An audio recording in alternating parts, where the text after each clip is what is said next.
அல்லேலூயா.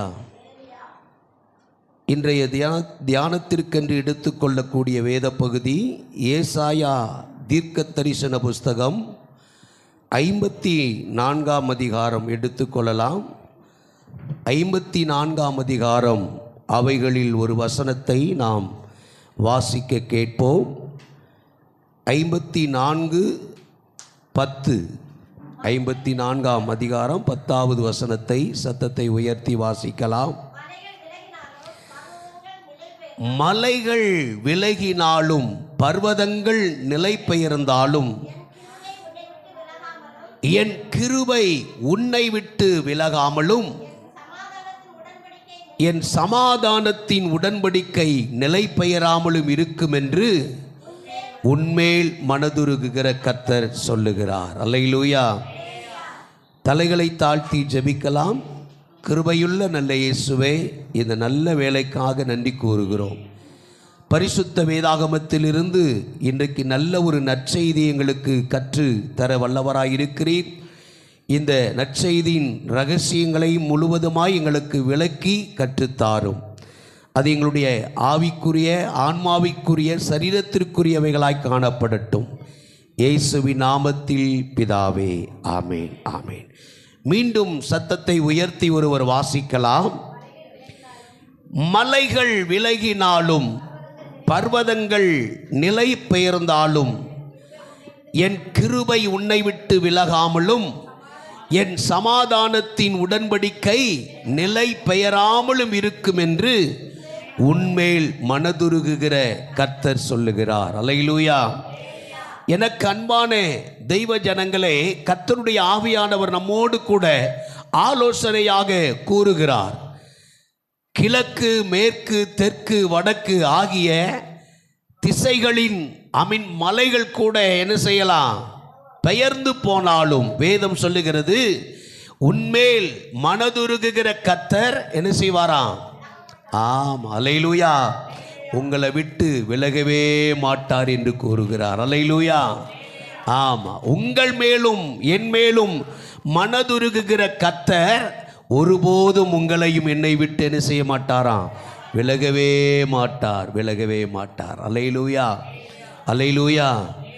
ஆகினால்தான் ஒரு மனிதன் விதமாய் பாடுகிறார், ஒரு போதும் கைவிடா, ஒரு நாளும் விலகிடார்,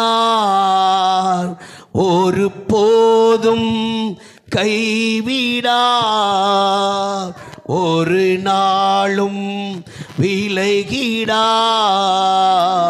ஒரு தாய் தேற்றுவது போல் என் நேசர் தேற்றுவார். ஒரு தாய் தேற்றுவது போல் என் நேசர் தேற்றுவார். ஹல்லேலூயா, ஹல்லேலூயா, ஹல்லேலூயா, ஹல்லேலூயா, அல்லேலூயா, அல்லேலூயா.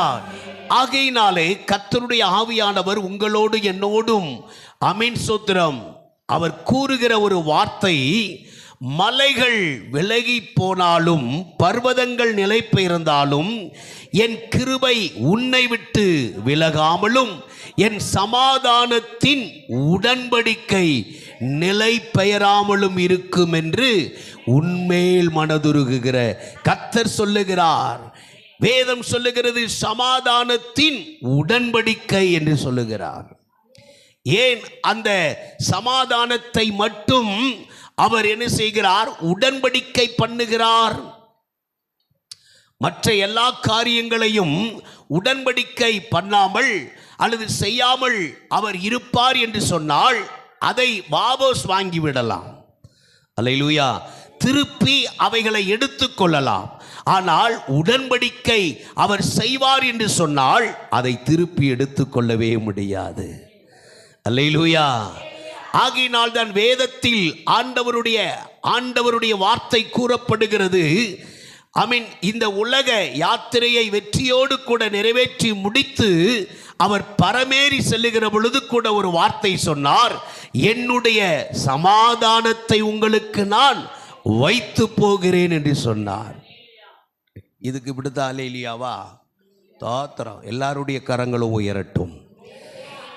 என்னுடைய சமாதானத்தை நான் உங்களுக்கு வைத்து போகிறேன். ஆமா, நேற்றைய தினத்தில் இரவு முழுவதும் தோத்திரம், கண்கள் மூடி இருக்கிறது, சரீரம் அப்படியே பெட்டில் ரெஸ்ட் எடுக்கும்படி இளைப்பாறும்படி படுத்திருக்கிறது. ஆனால் ஆவி மட்டும் தேவனோடு உறவாடி கொண்டே இருக்கிறது. அல்லேலூயா. கடந்த வெள்ளிக்கிழமை கர்த்தருடைய ஆவியானவர் அந்த பட்டணத்திற்கு மிகுந்த சந்தோஷம் உண்டாயிற்று என்று பேசினார். ஹலோ, கவனிக்கீங்களா? அந்த பட்டணத்திற்கு மிகுந்த சந்தோஷம் உண்டாயிற்று. அப்போ அவைகளை குறித்தே ஆவியானவர் ஆவிக்குள்ளாக என்னோடு பேசிக்கொண்டே இருக்கிறார். எந்தெந்த வகைகளிலே சந்தோஷம் உண்டாயிற்று என்று என்னோடு கூட ஆவியிலே உணர்த்தி கொண்டே இருந்தார். அல்லேலூயா. அதன் பொருட்டுத்தான் இன்றைக்கு உங்களோடு நான் ஒரு காரியத்தை முன்வைக்க விரும்புகிறேன். என்னுடைய சமாதானத்தை நான் என்ன செய்கிறேன்? உங்களுக்கு வைத்து போகிறேன் என்று சொன்னார். அல்லேலூயா. உலகம் கொடுக்கிற சமாதானம் அது நிரந்தரம் அல்லவே அல்ல. அப்படிதானே இல்லையா? நிரந்தரம் அல்லவே அல்ல. தோத்திரம். ஒரு குல்பி ஐஸ் வாங்கி நீங்கள் சுவைக்கிறீங்க. அது சுவைக்கிற பொழுது அது தித்திப்பாக மதுரமாக இருக்கும். சுவைத்து அந்த மதுரமான சுவைத்து நீங்கள் உண்டு மகிழ்ந்த பின்பு அவைகள் என்ன செய்யாது? உங்களுடைய நாவிலே அந்த மதுரமும் சுவைகளும் தித்திப்பும் காணப்படாது. அல்லேலூயா. ஆமாம். ஒரு சடல்